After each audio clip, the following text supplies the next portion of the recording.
Well, since we're on the subject of stressing equilibrium systems, there are a number of other ways that we can apply a stress.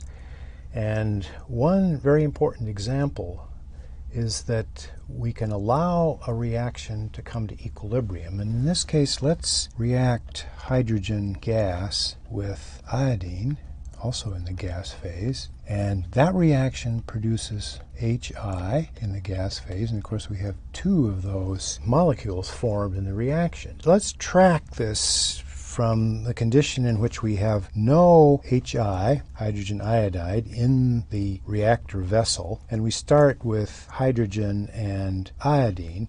And as the reaction proceeds, driven by the change in free energy, the hydrogen and iodine are used up to form HI. And then, after it reaches the equilibrium condition, we then inject a significant amount of H2 into the system. That is, we are injecting reactants and thereby creating a stress on the equilibrium condition. And so the question is, how does the reaction respond to that? How does the equilibrium respond?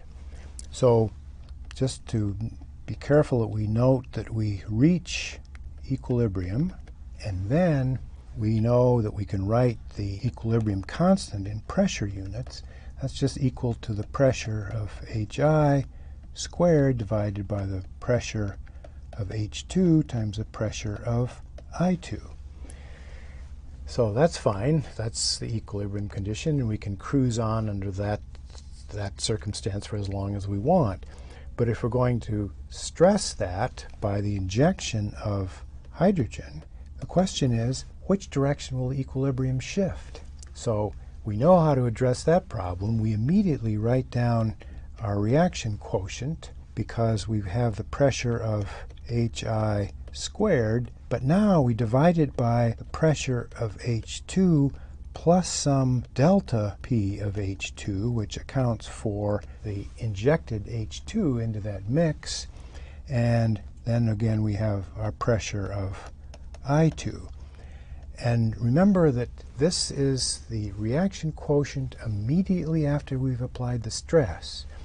And we can see that because of the increase in the denominator, that means that Q is less than the equilibrium constant expressed in pressure terms.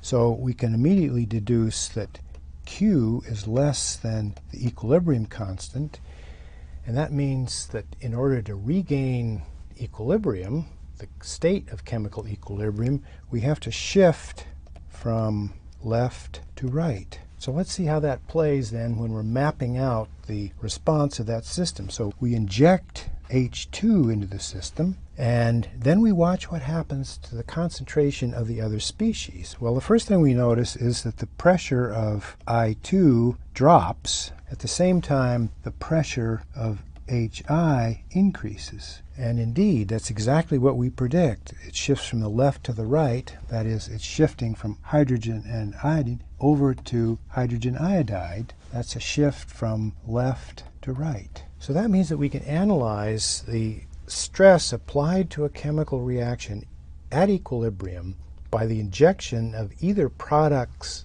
into the right-hand side or reactants into the left-hand side, and we can understand directly how that equilibrium will shift by writing down the reaction quotient, analyzing the stress by expressing the new concentrations in terms of Q, and calculating whether Q is less than or greater than the equilibrium constant.